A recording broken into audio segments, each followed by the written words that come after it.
All right, ladies and gentlemen, we have the one and only. Are you already laughing? I don't know. we have Makiah Green. Makiah, Yo, thanks for being on. of course. Thank you for having me. Appreciate you blessing us with your presence today. It is my pleasure. Are you ready to talk? Yes, let's get into it.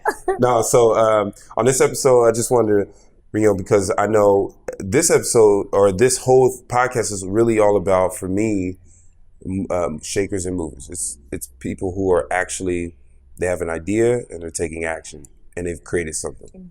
Mm-hmm. And that doesn't have to be, and that doesn't have to look like a business. It can be a movement. It can be your next degree, whatever it is, something you accomplish. It could be a successful relationship. Mm-hmm. So I know that you've got a lot going on and you've made major strides yourself. So that's why we're here. All right. I want to ask you more about, we'll get straight into it, because I know you started Black Book LA. Mm-hmm. So I'd like for us to know, for you to tell us more about it. Yeah. Well, Black Book LA is a platform for Black millennials, and not even just, I think it goes beyond millennials at this point, just Black people who are interested in having a good time and who are in search of a great social life in LA. So it started as a weekly email that I would send out with all the events that were happening across the city. And emails are effective, too, because I still get them. That's the thing. People sleep on emails. Like, for a long time, it was like, oh, email is dead. It's all about social media. And I think right around the time that Black Book got started, I had noticed, like, there was, like, this resurgence of the email newsletter. And I was just, like, why? We don't need to build out a whole big website or a big blog. Like, let's just start direct to consumer emails. And it caught on. We didn't have social media. We didn't have anything when we first started. And so it literally was just an email every week that would go out with all the events. And then that quickly turned into us featuring Black businesses as well, because that was a huge part of, like, I think it was around when these Black Friday boycotts are happening. I was like, all right, that's cool that we're boycotting Target and Walmart, but that doesn't mean anything if we're not also supporting the Black businesses that are in our communities. But then I'm like, but how do we know where the Black businesses are if there's, again, no space where we can go to say, hey, here are all the Black businesses in LA for you to go support. So that started out as like a blog post every year for Black Friday. It was like, oh, here are 50 Black businesses that you can support. And so we basically converged those things together and created a site where folks can find events and, get their Black shopping on. get it popping. No, Yes. I think that's really cool.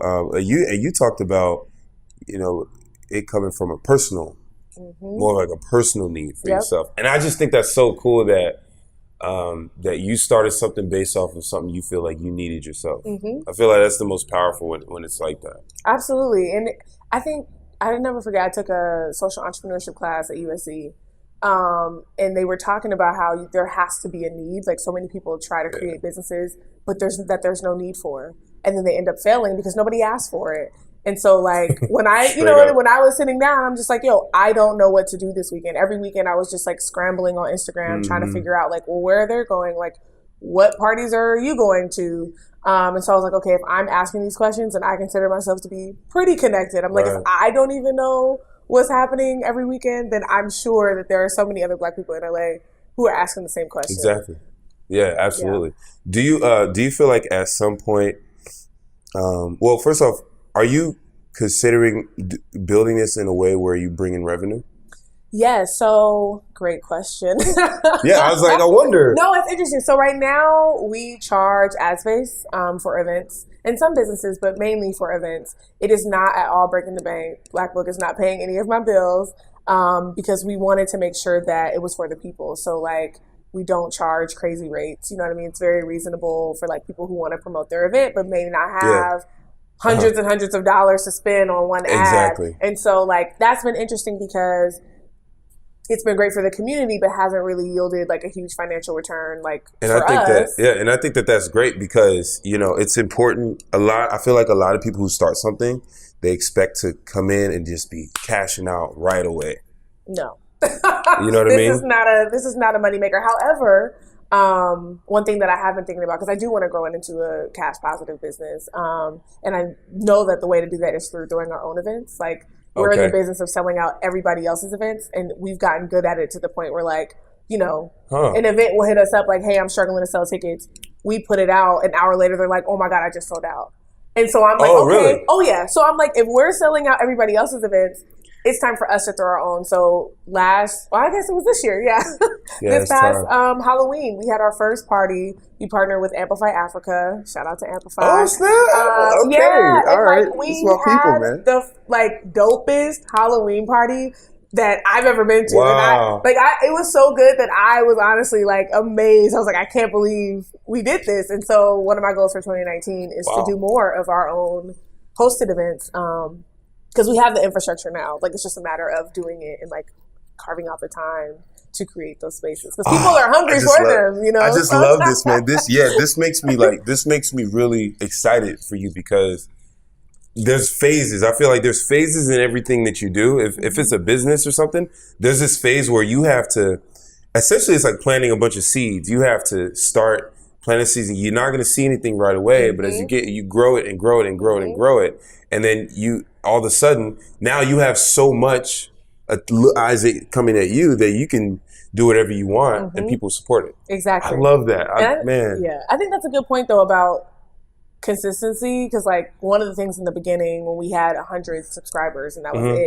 it was just like, I don't care who's looking at this or who's not looking at this. We have to deliver every Thursday at 12 p.m. Wow. And for the last 2.5 years, a newsletter has gone out every Thursday at 12. Like, it doesn't matter what's going on, like the personal life, like nothing. Like, it just has to come out so that people know we're always going to deliver. And I think that's so important, because I don't think we would have been able to build the family that we've been able to build had we not been consistent, and had we been like, oh, some weeks it's going to be here, some weeks it's not. Like that, people don't respond to that when you're building a brand. Hey, you just, I just feel called out right now. Hey, it's cool. I'm getting back on it. But you're right. Consistency. You're right. Yeah, it's key. It's very key. You know, and it's interesting.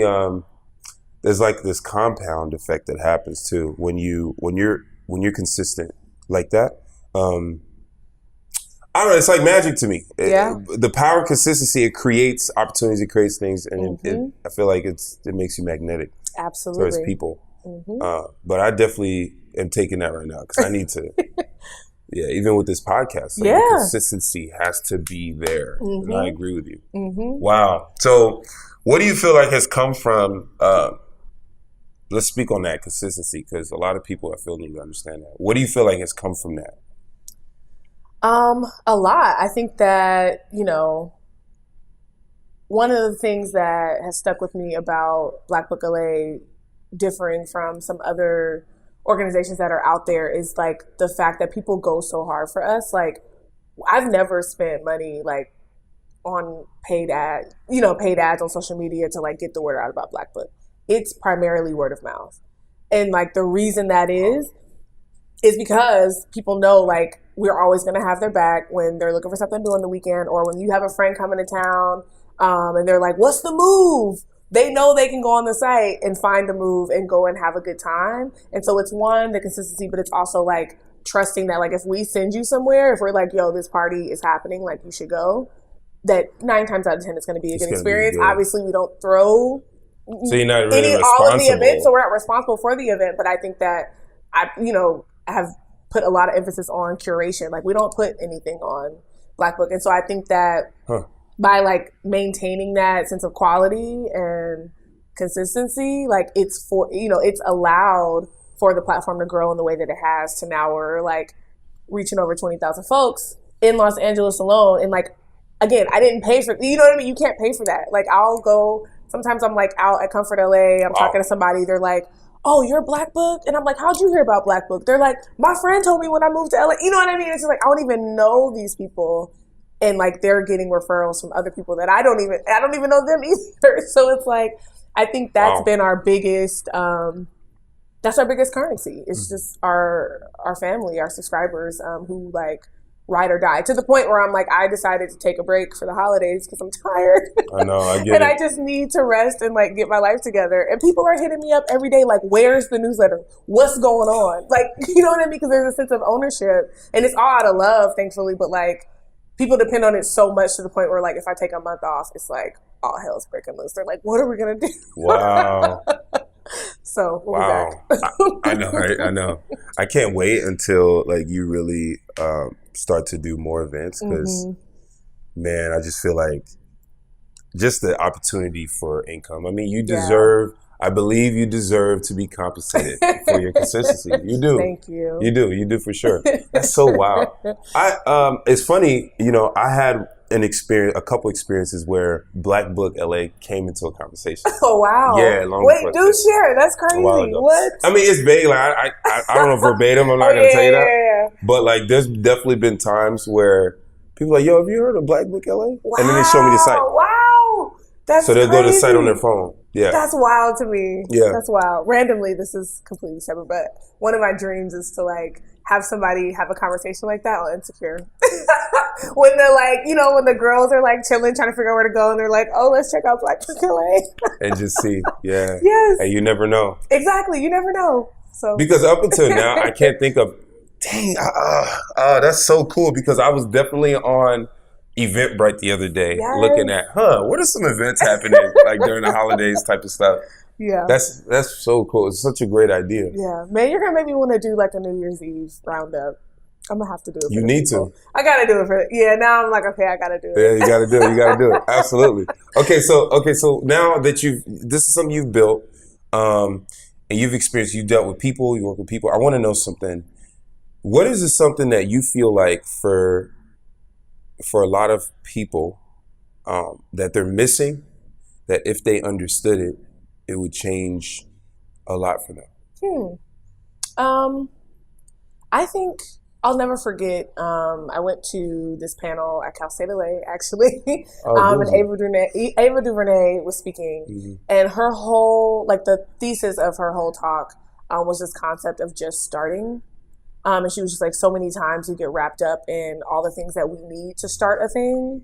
And we'll be like, oh, well, I don't have this expensive camera. I can't do it. I don't have the proper microphones. I don't know how to build a website. And you end up talking yourself out of starting your dream. And I'll never forget, like, we went to this talk and she just kept saying, just start. And it was that alone that like led to Black Book being created, because you sitting there at that event? Yes, because I remember like I was so caught up with about like, well, how are we going to build this website? We have to build the whole platform, da da da da. And like my co-founder, you know, who's also my ex, like at the time, like he was just like, yo, we just have to start. Like, we don't need a website. We literally just started with a basic landing page on Squarespace. That was a white background and black text. Like, that was it. Now we have this whole fancy website. We did not have that in the beginning. We didn't even have socials, like nothing. It just started with a Facebook page, a Facebook post of me asking like, hey, do y'all want to get these events? Drop your email. That was it. And so I think that concept really changed my life, and I still struggle with just starting on some other things that I like and working on, and other dreams that I want to have. I mean, just like with my writing and like, you know, I want to create all this content around Black Book. We have like a dating platform that's coming, and I just need to do it. You know what I mean? So listen, I just got the chills. Oh my God. Yes. Listen. Yes. I know. That's an amazing idea. Yes. So it's like there's all these facets to Black Book that I'm extremely passionate about, that I'm going to do, and I just need to start it. And I think that's been the biggest piece of advice that's helped me just with Black Book and in general, like, and seeing other people start their own things. Like, even this podcast, like, you just did it. Yeah. And here we are. And I didn't start this way either. Exactly. Yeah. So it's like, you just got to start, and you never know where it will take you. I would never imagine that Black Book would be what it is right now. Like, I mean, I hoped for it, but I just could have never foreseen how fast we were able to grow and like what we were able to do. That's so crazy. I love you said it. Yeah, the podcast actually literally started. It started as audio only, and I had like some rinky-dink mic with like, and the other one was like, it was just I don't even remember what happened. I had some $20 headphones, and I was in my messy brother's bedroom, you know. And that's the first episode. Still though, the first episode is like, That was like, that's it's my your heart. baby. Yeah. That's what I'm saying. Yeah. Like, you'll from there, once you start a thing, you can always improve. But if you never start, you'll never know where it can take you. Yeah. You know, and I think too that I think it's important to reframe it. A lot of people, the concept in their mind when they think just start, let me just start, it's still daunting for a lot of people. Yeah. So what I've noticed for me that personally works, and you know, for those of you listening, watching, take note of this, because this works for me.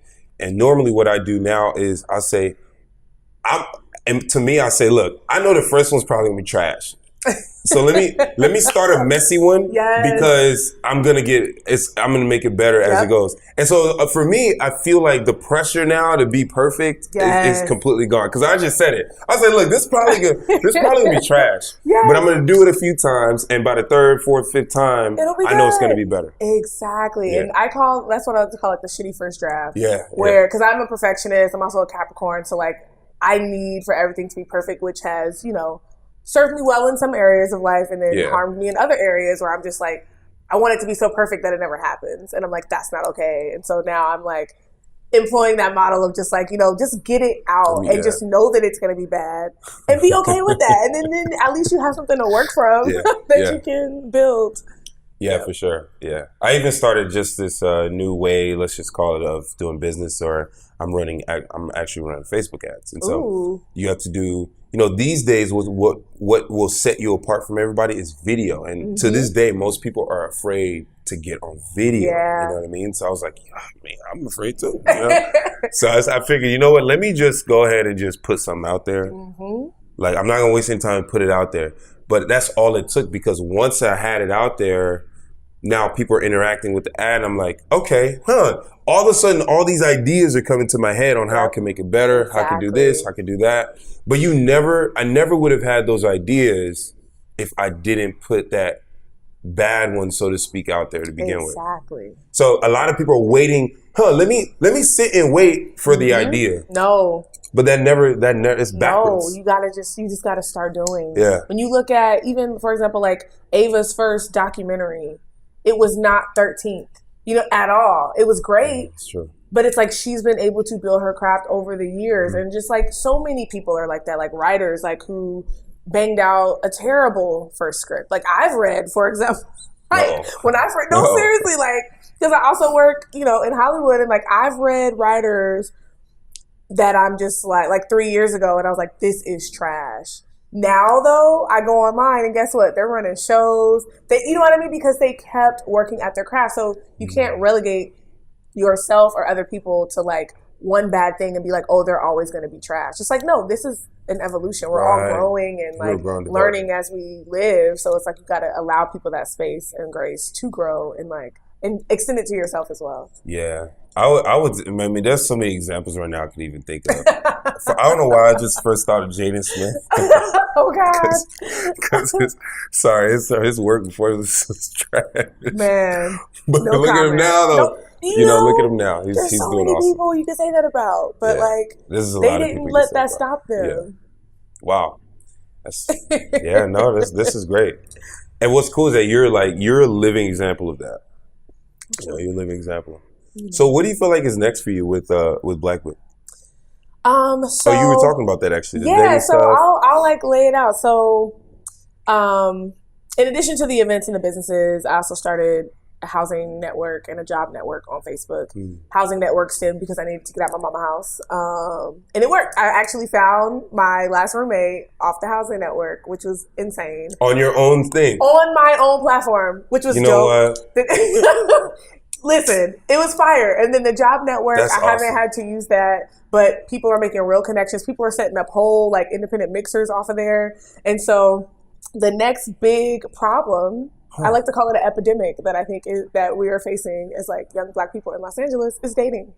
Like everybody I talk to is struggling with that. Like I know so many fly people, men and women, who are just like, I cannot find a partner. I can't even find somebody to date. Like, why is everybody trash? Like, this isn't working. I'm on all the apps. Like, and I'm just like, this is wild. And I'm like, I know that just on Black Book alone, there's so many single people. Yeah. And I'm like, what would happen if we create an infrastructure for us to come together and meet each other in a safe space and just to like have the proper setting? Because I really think that's all it's about. Like, so that is like a big focus for 2019 is to build that out and hopefully transform the dating scene in LA. That's a big task. It is, but think about it. Figuring out the social scene in LA was a big task 3 years ago. Like literally before Black Book. This was only 3 years ago. That's the thing. Before Black Book, there was no space to be like, oh, I'm going to go here, and have a good time with all the Black folks. That did not exist. So I'm like, if that didn't exist and it does now, who's to say the same can't happen for dating? Like, I just am willing to believe that it's possible for like us to get our lives into like turn LA into a hot spot. Wow. Instead of like the worst place on earth to meet somebody. I know. People say that. I talk to people all the time and they say that. It's bad. And I'm from LA, so it's like, for me, it's like, they don't talk about my city like it's that. Terrible. Get your people. What's going on? It's like, you let me, what is going on? That's a good one, man. That's a whole other podcast episode. I know. That's a whole other conversation. But podcast episode. Yeah. And again, even that's coming from a need because I'm like, I'm single. So I'm like, if I was able to find an apartment, maybe I'll be able to find a bae off my platform. Oh my God. This is great. No, this is great. Wow. Yeah. So, oh my God. I'm sorry. I'm just in thought. You have my wheels spinning right now because I love that also you're completely going after things from a perspective of solving a problem. Mm-hmm. And I think you'll never go wrong if you do that. No. You identify the problem, what's going on, and then you're just creating a solution for it. It's like the basis for creating sustainable businesses. Like actually identifying a need and then creating a solution for it. Yeah, for sure. And then promoting the solution. Exactly. That's all it and is. Then it'll be so good and so necessary that it's its own advertisement. You know what I mean? You don't have to sell somebody on something that they actually need. And that's been like my biggest takeaway. Like people need things. You know what I mean? People need what they need. So if you're able to like offer that, you have a customer for life. Because it's just specifically for them and that need. Exactly. So what are some of the things that you felt like you've been challenged with, even getting through, or even building this, like building Black Book? What are some of your biggest challenges that you've overcome? Man, I'd say the biggest. I think there's been two. Yeah. One is that I have a full-time job. Right. In the entertainment industry. I work crazy hours, and until earlier this year, I was an assistant. So, like, your schedule is not your own, and you're always operating off somebody else's time. And it was just very difficult to create the space to still work on Black Book and to keep it going.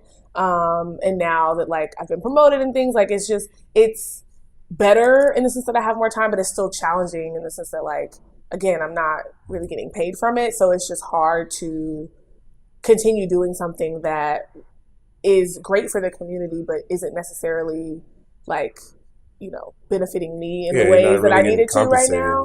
Exactly. And so that's been a real challenge for me that I'm like trying to work through and figure out like, okay, do I need to continue expanding the team? Like, how do I delegate these tasks, but then also not burn out my team members, and like, how do I monetize quickly so that like we all can get paid from this and we all can be eating and like, it's not a labor of love anymore.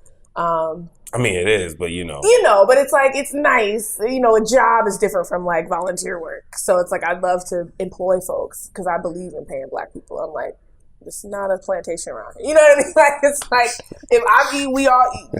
And I'd say the second biggest challenge, I was like, this Black Book was born out of a relationship, you know what I mean? With like me and my ex. And so like, this whole thing was started with like the two of us and like grinding and all of these things. And that's so cool. It was cool, you know what I mean, until it wasn't. Uh-oh. And so, it's like at a certain point last year when like things just started getting really rocky between us, and like a lot of it, frankly, was like involved with Black Book because it's hard to, be involved with someone, but then also have a business with them. And then it's like, at what point, where's the line of separation? You know what I mean? Like, there really isn't a line because it's all connected. And so, like, once things started to get challenging and we eventually parted ways, there was this huge question of, like, okay, what happens to Black Book? Right. And so this time last year, actually, we put it on a hiatus, and, like, I was considering just, like, ending the whole thing. And then I, took some time to think about it, and at the top of the year, just said to myself, like, yo, this is too valuable. You know what I mean? Like, to me and to the people, like, I can't end this just because this other thing ended. Like, how do I continue it? And so I think from there, I thought that was going to be the hardest decision, is like deciding to continue it. But I think now the hardest thing has been like doing it by myself and like being the soul. When it came from, like two minds, and like we both were contributing in real ways that like, is the brand, like that is difficult when it's like, it's just me now, and now I'm having to do everything. And like, thankfully I built like a small team, and like that's helped. Really cool. That's helped. But I also recognize that like no one can curate the events properly. You see what I'm saying? Like, well, no, you curate it like you can. Exactly. Like, no, it's just, it really is a personal thing. And so once I realized that, I'm like, oh shit, I can't delegate this to anybody. Not because people aren't capable, but because we are the brand. You know what I mean? Right. So it's like the brand changes once somebody else is curating the experiences. Absolutely. And so that has been, I think the hardest thing is to just navigate that by myself, while also just like healing from that whole situation in general, and it's just, I'm still dealing with that and trying to figure out what the next steps are, and like how to make sure that it's sustainable so that I don't burn out and like randomly have to end it because I just couldn't handle it. Wow. Yeah. We just got to some real, we just got real with it right now. This is good. Yeah. And most people don't know that. You know what I mean? So that's the tricky part too, is like keeping up the appearance, not wanting to disturb people's experience with Black Book, and not want to take the brand with like personal drama. And that was a very intentional decision. Like, this is not about us. And like when we started it, we purposely did not plaster our face all over the platform because it's not about us. You know what I mean? It really is about the community, which has been nice in some regards, and then not so nice in others. But since people don't know what's going on, they're just expecting the product. You know what I mean? So nobody's thinking about like, oh, I wonder how Makiah is feeling at 2 a.m. when she's trying to bang out this newsletter for us so that we can get our lives. And I'm like at home, like crying, like exhausted. Like, I'm tired. I got to read a script. I got to do this newsletter. I also want to go out and have fun and enjoy my life, and I can't, Like, no one's thinking about that.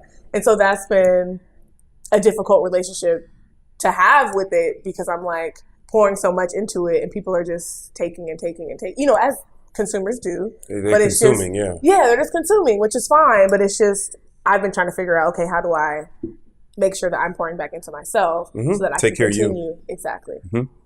So in what ways would you say that you are having to heal from your experience? I think that the biggest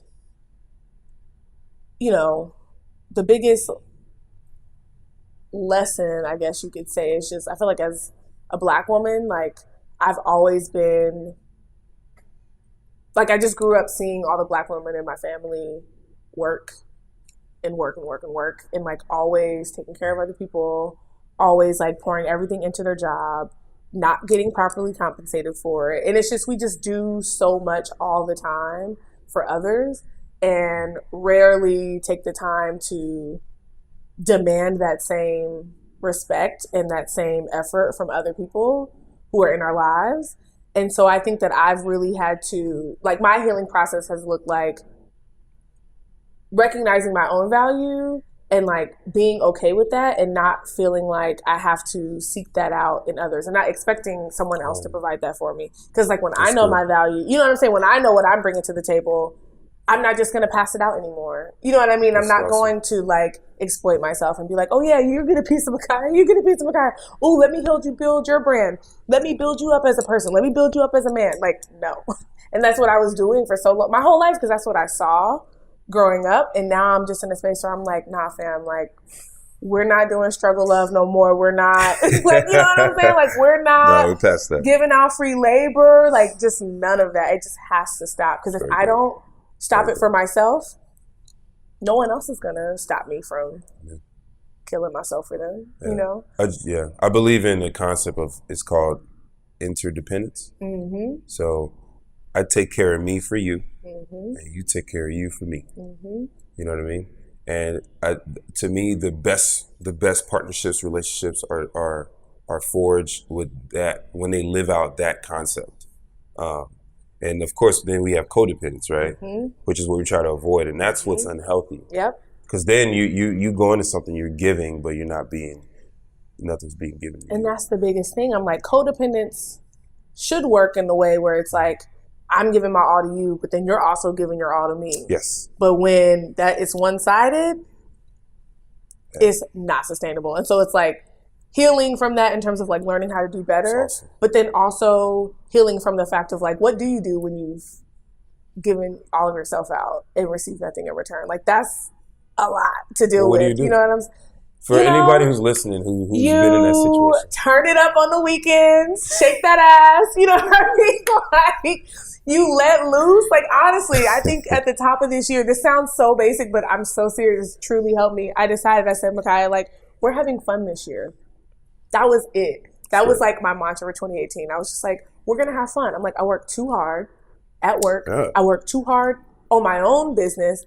I'm like, so the minute Friday night hits until Sunday night when I got to read all my scripts, we are turning it up. And it's so funny because I'll never forget, like, from the top of the year, people are now coming to me like, oh my God, Makiah, like, your IG stories are so lit. Like, every day you're just at this other party, da da da. And I'm like, I couldn't say that a year, 2 years ago. You know what I mean? Like, this just started of like me returning to myself, and it has like greatly increased just the quality of my life because I'm actually enjoying my life now. Right. Even through the hard times, I'm able to know like I have allocated turn up time that is mine. You know what I mean? Like, I'm gonna have fun at all costs. Yeah, right. And that's what I needed. You know what I mean, for my self care. And that looks different for everybody, but for me, it was just. Yeah, and I love what you said. I think that for everybody too, there has to be a certain extent of selfishness, and selfish is always it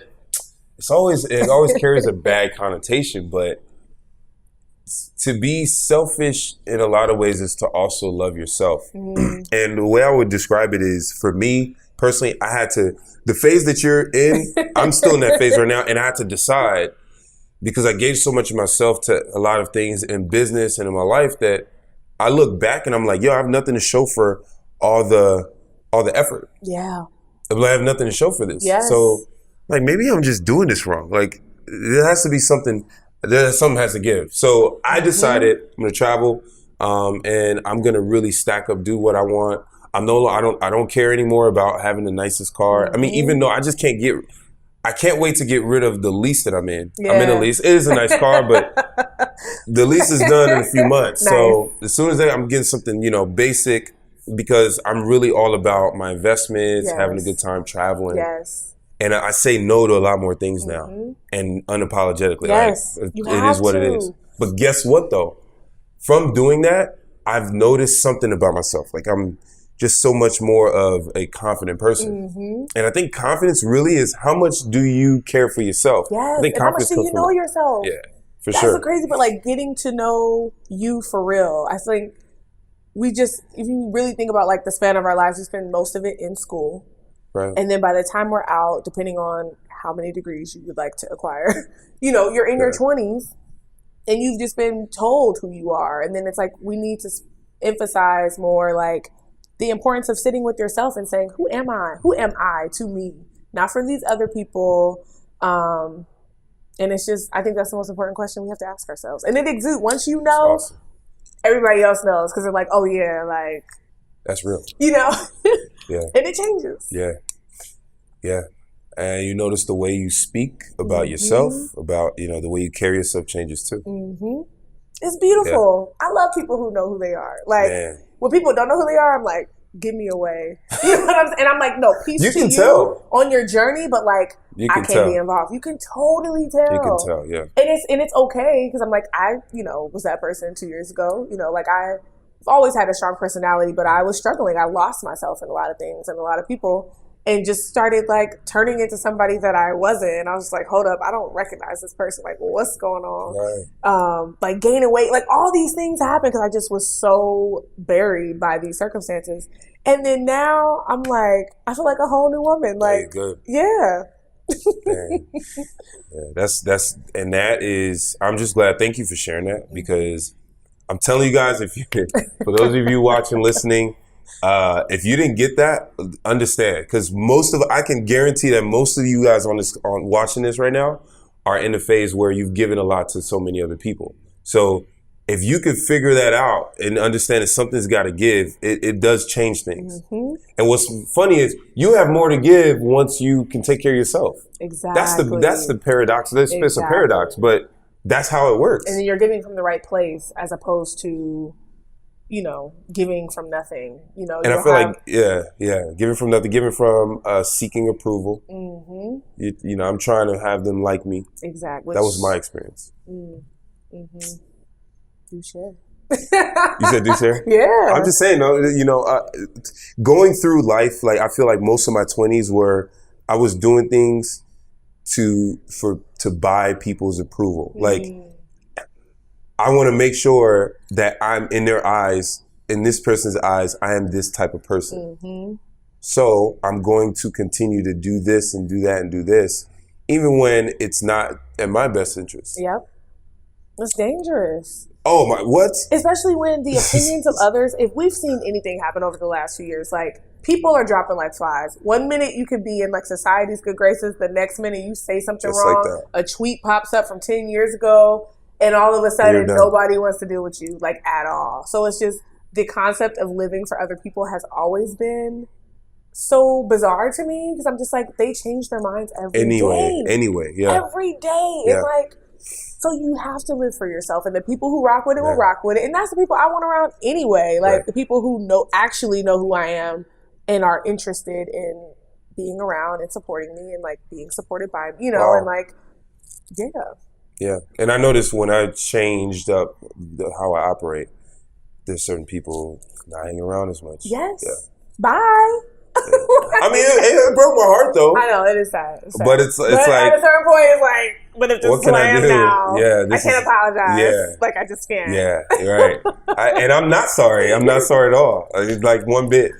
I ain't sorry. You gonna bring up the song like that? You gonna bring up the song? I mean, it's what do you guys call it? The Beehive? Yes. I'm not an official member, but I am. Does that make sense? Like I don't be on Twitter attack. Like I'm not at the point where I'm on Twitter attacking people who speak poorly of Beyonce. But I also, if anyone tries Beyonce, like in my presence, I will be like, okay, let's acknowledge. Come on. Let's acknowledge the greatness. I see how that okay? Oh like, my God. Oh yeah, I'm wearing my lemonade yellow today. It's Oh it's in me. It's too much. It's too much. It's too much. Man. Well, I just want to say thank you for this. Like, this has been a great convo, and I really feel that okay, I gotta have you on again because you speak from a place of where a lot of people are at. Yes, I'd love that, and I feel like we should have a whole. I would love to have a conversation about the dating scene because it's just from a man's perspective. Like, I'm just so curious. Like, I got plenty to share. It's just. Earlier this year, I did, months ago, I was on a panel for a singles event. Oh, God. Singles. And I hate singles events. I know. AKA 70% women show up. That's exactly what happened. It's basically 80, women events. Like, it's just really. It was like 80 women, I swear. Yes. This is fact. This is straight numbers. Guys. Like 6. They're like, all the guys. On the panel. And then they'll be like, let's get all these men to tell women what they need to be doing differently. It's just like, come on, fam. Like, we are not the problem. It was cool. It was really cool. But all I have to say is that my point in mentioning that is I have my own, opinions and the way I see things. And man, people did not like Oh what I had to say. Oh no! But hey, Were you a problematic fave? I wouldn't say that. Okay. Yes. Oh shit. Okay. Well, yeah. There's so much more for us to discuss. No, but and I appreciate it. So I got to ask you this: where do we find you? So for those watching, listening, where do we find you online? You, and then of course Black Book. Oh my God, yes. Well, I'm all over the interwebs. My Twitter and my Instagram. I'm on Instagram more these days because Twitter is just a dangerous place. But I'm at Makiah and Black Book LA. We're everywhere. The website is blkbkla.com. We're on Instagram as Black Book LA _ because some random dude in Australia has the real Black Book LA, but you'll find us. They do, huh? Yeah, they got you. It's annoying. And we're on Twitter as well as Black Book LA. Facebook, we're everywhere. Black Book LA Housing Network if you're looking for a roommate or an apartment, and Black Book LA Job Network. That's awesome. Yeah. We got show notes, by the way, so just if you're listening, just make sure that you listen at the end of this episode, and then if you're watching, you'll see the link in the description on where to reach out to her, reach out to Black Book, and we'll take it from there. Okay. Holla. Yeah, but I just want to thank you once again. This has been amazing. Thank you. Let's do this so again. Great. I appreciate Let's do it.